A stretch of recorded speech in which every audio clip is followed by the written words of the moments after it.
내가 뭘 그렇게 잘못했다고 다짜고짜 화를 내?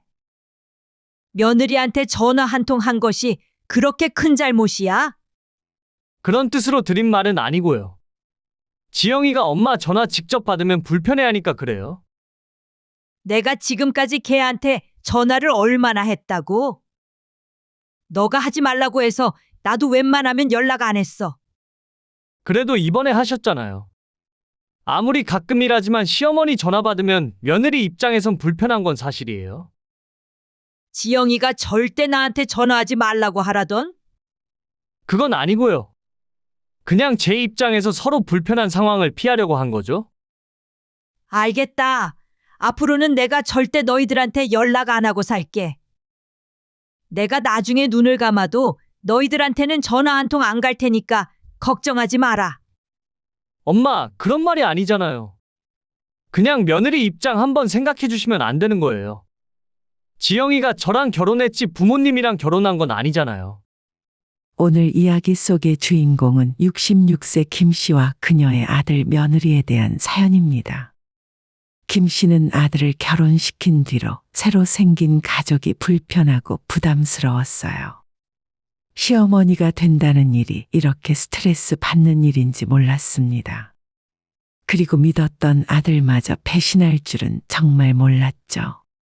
며느리가 완전히 김 씨의 머리 꼭대기에 있었고 아무리 급한 일이 있어도 며느리에게 직접적으로 연락도 하면 안 된다 하더라고요. 아들과 결혼했으면 엄연히 김 씨와 가족인데 어째서 마음대로 연락 한 번 못하는 건지 알 수 없었죠. 전화통화는 불편하다며 카톡 문자만 보내라 하길래 그렇게 했더니 이제는 카톡도 싫다면서 답장도 하지 않았어요. 그러더니 나중에는 아들을 통해서만 겨우 말을 할 수가 있었죠.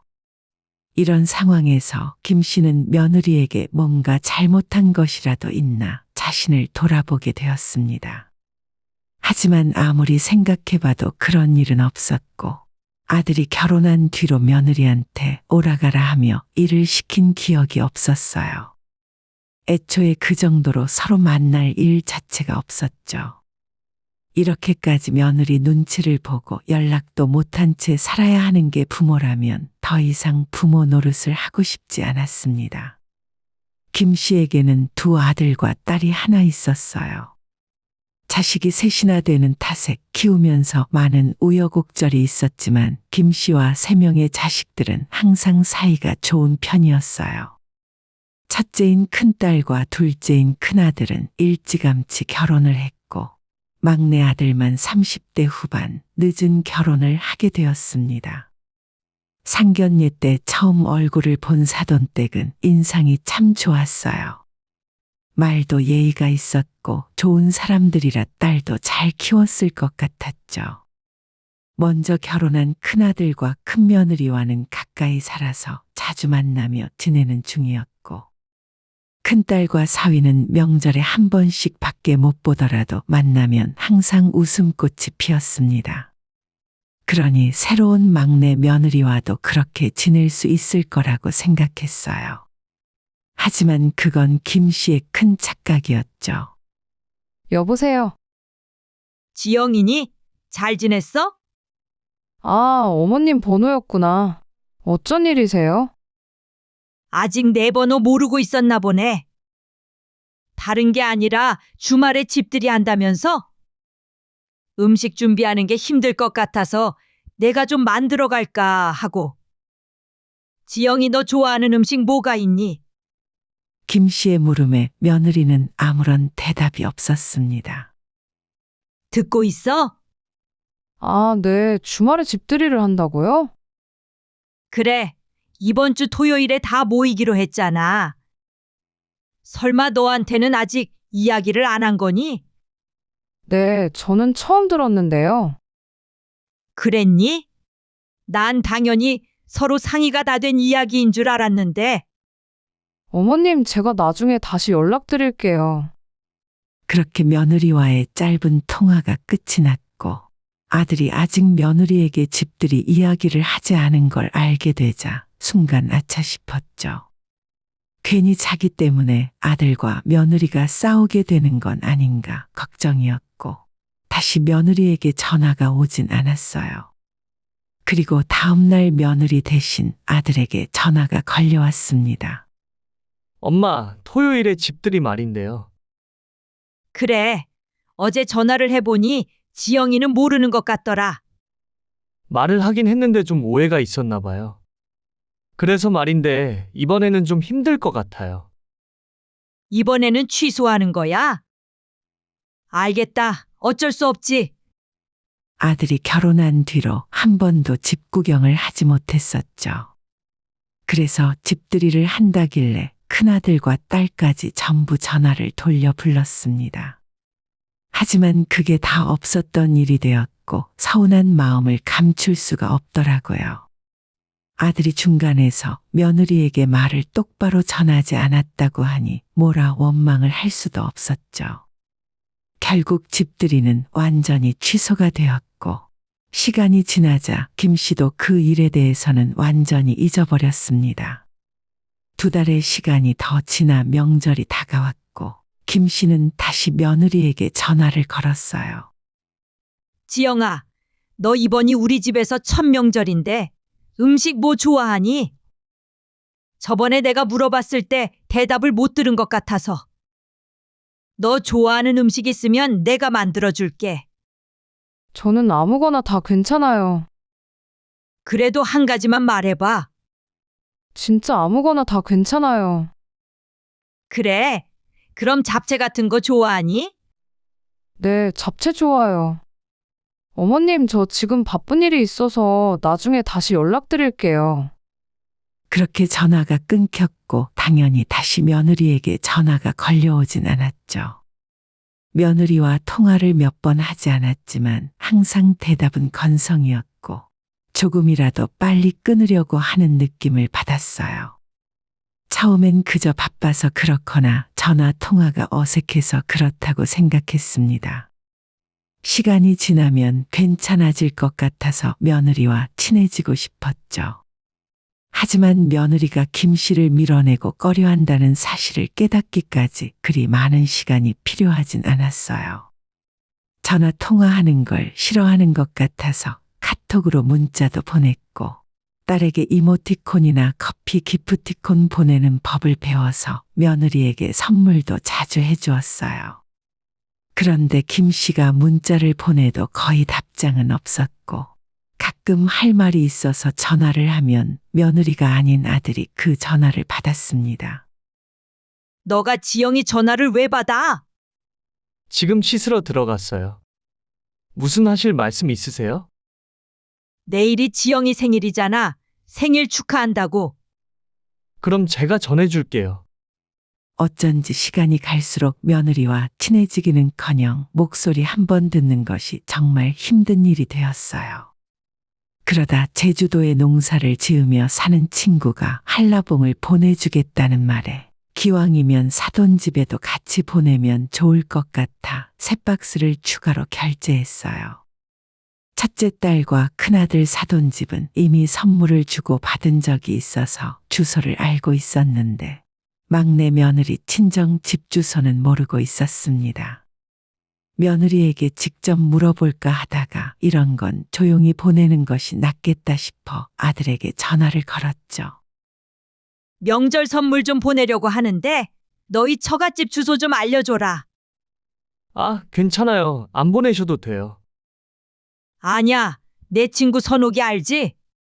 걔가 제주도에서 농사 짓잖아. 한라봉이 올해 잘 됐다길래 내가 한 박스씩 사돈댁에 다 보내려고. 아니에요. 그런 거 하지 마세요. 자꾸 중간에서 제가 너무 힘들어져요. 힘들어? 너가 힘들어질 게 뭐가 있어? 그런 일이 있어요.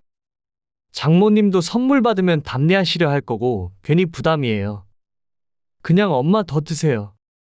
결국 막내 며느리 집에는 선물을 보내지 못했어요. 그때까지만 해도 아들이 뭔가 이상하다고만 생각했죠. 얼마 후 김 씨는 며느리와 아들까지 부모의 연락을 원하지 않는다는 걸 알게 되었습니다. 김씨네 식구들은 아들, 딸과 사위 며느리들까지 전부 모여있는 단톡방이 하나 있었어요. 자주 대화를 나누는 건 아니었지만 서로 좋은 일이 있으면 알려주고 가끔 여행 사진 정도를 올리는 친목 대화방이었죠. 어머님, 저희 제주도 여행 다녀온 사진 올려드릴게요.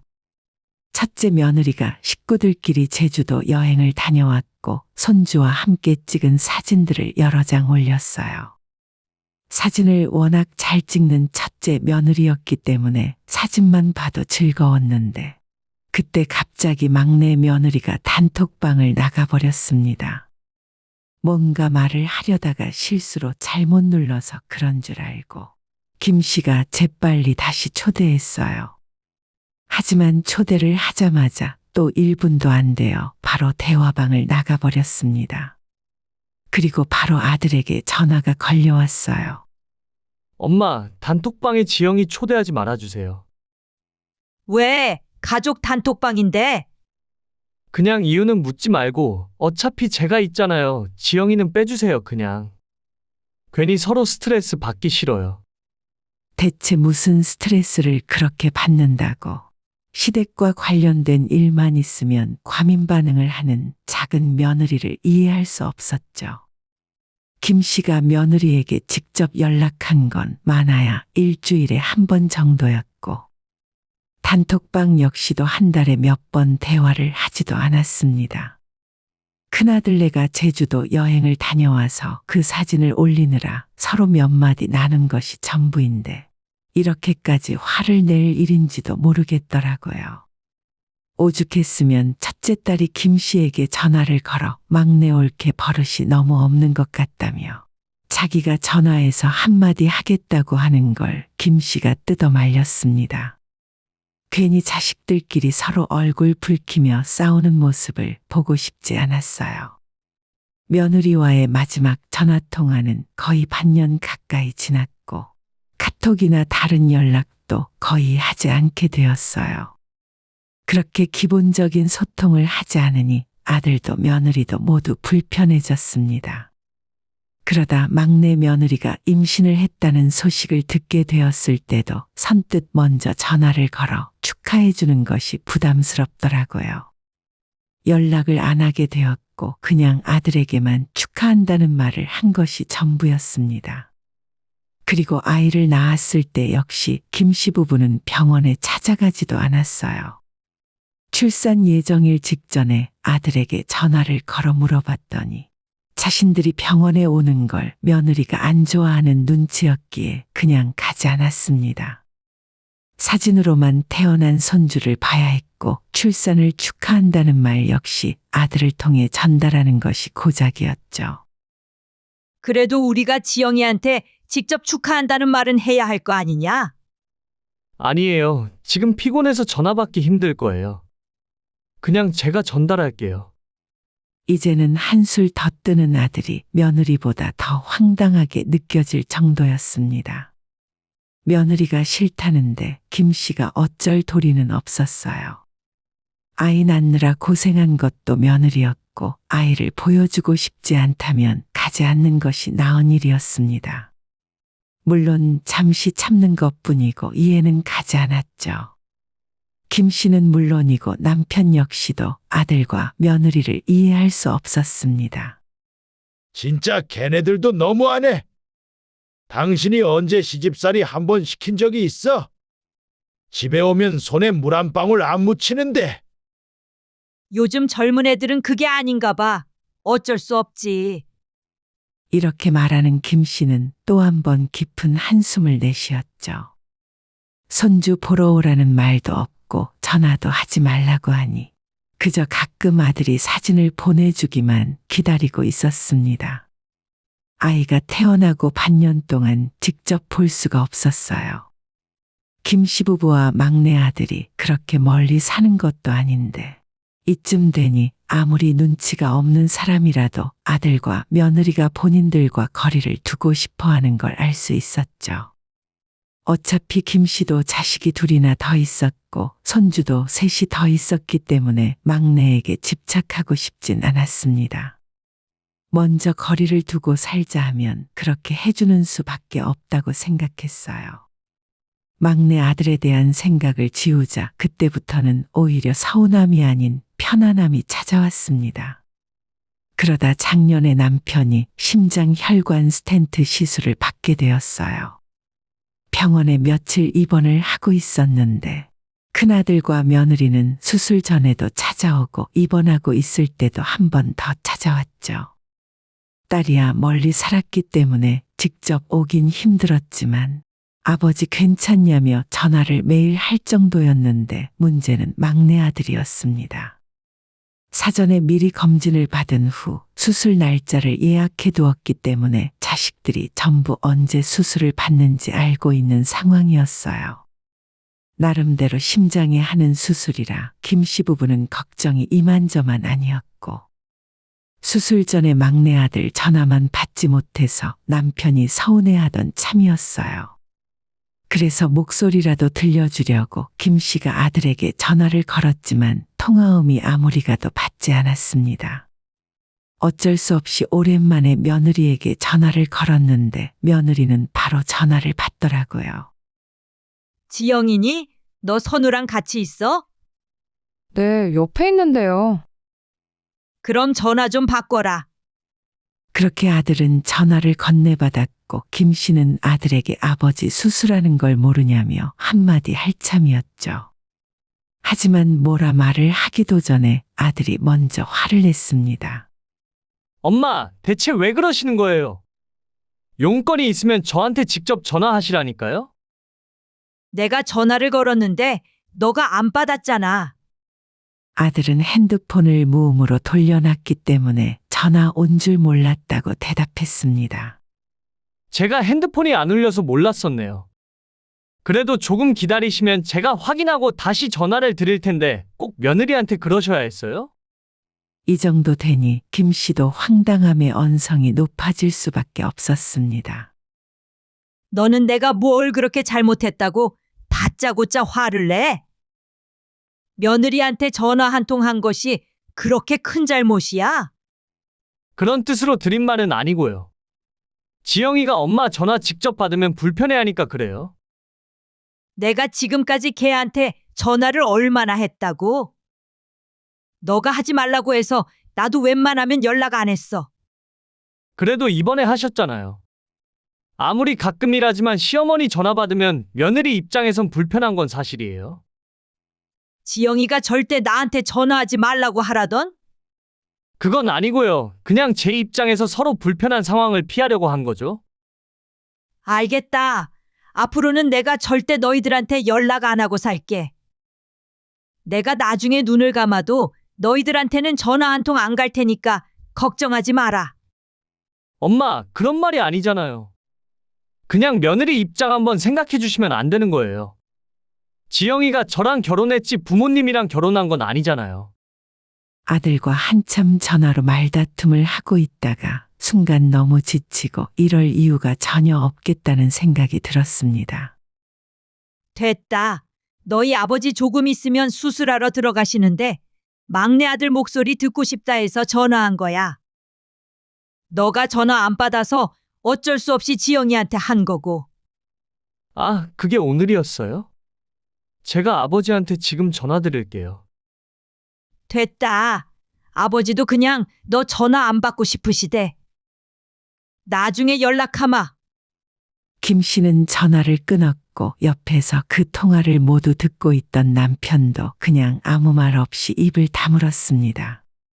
다행히 수술은 별 문제 없이 잘 끝났고 수술이 끝난 다음 날에 큰아들과 며느리가 병문안을 와서 한참을 있다가 돌아갔어요.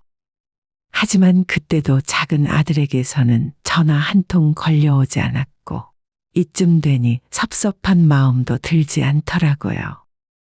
며칠 후에 남편도 퇴원해서 집으로 돌아왔고 병문안은커녕 며칠 동안 전화 한 통 없는 막내를 김씨 부부는 마음에서 지워버렸습니다. 아들 하나 없다는 생각으로 살고 있었는데 얼마 전 갑자기 막내 아들이 몇 달 만에 전화를 걸어왔어요. 엄마, 저희 애를 이제 어린이집 보내야 할 것 같아요. 지영이 2달 뒤면 복직해야 하거든요. 그래, 너희들이 고생이네. 근데 저희가 알아보니까 맞벌이를 해도 어린이집에서 애를 늦게까지 봐줄 순 없다고 하네요. 애가 너무 어려서 늦어도 3시, 4시에는 데려가야 한대요. 그러니? 아들은 한참 우물쭈물하며 말을 하지 못하다 결국 입을 열었습니다. 그래서 말인데 엄마가 3시에 어린이집에서 데려와서 저희 퇴근할 때까지만 봐주시면 안 돼요? 그 말을 듣자마자 가장 먼저 떠오른 건 며느리의 심드렁한 표정이었죠. 지영이가 우리한테 애 맡기는 거 싫어할 텐데. 아니에요. 지영이가 먼저 그렇게 하면 안 되겠냐 하더라고요. 아들의 말에 정말 황당한 기분이 들었습니다. 지금까지 시댁을 그렇게나 싫어하고 손주가 태어났어도 한 번 와서 보고 가라는 말 한마디 없었으면서 자기가 필요하면 언제든지 마음대로 일을 부탁할 수 있는 건가 싶었죠. 글쎄다. 우리는 좀 곤란할 것 같은데. 너희 애를 우리가 봐주면 지영이랑 원하지 않아도 자주 마주쳐야 하잖아. 그럼 얼마나 서로 불편하겠니? 김 씨의 말에 아들은 말을 잇지 못했습니다. 나도 괜히 고부 갈등 상황 만들기 싫다. 너희들 일은 너희끼리 알아서 해. 엄마 진짜 왜 이러세요? 전화 한 통 하는 것도 불편해하면서 애를 어떻게 맡기려고 하니? 그냥 너희가 키워. 그리고 앞으로는 이런 일로 우리한테 전화하지 말았으면 좋겠다. 거절하는 것도 꽤 불편한 일이네. 그렇게 아들의 전화를 끊었더니 몇 시간 뒤에 며느리한테 전화가 걸려왔어요.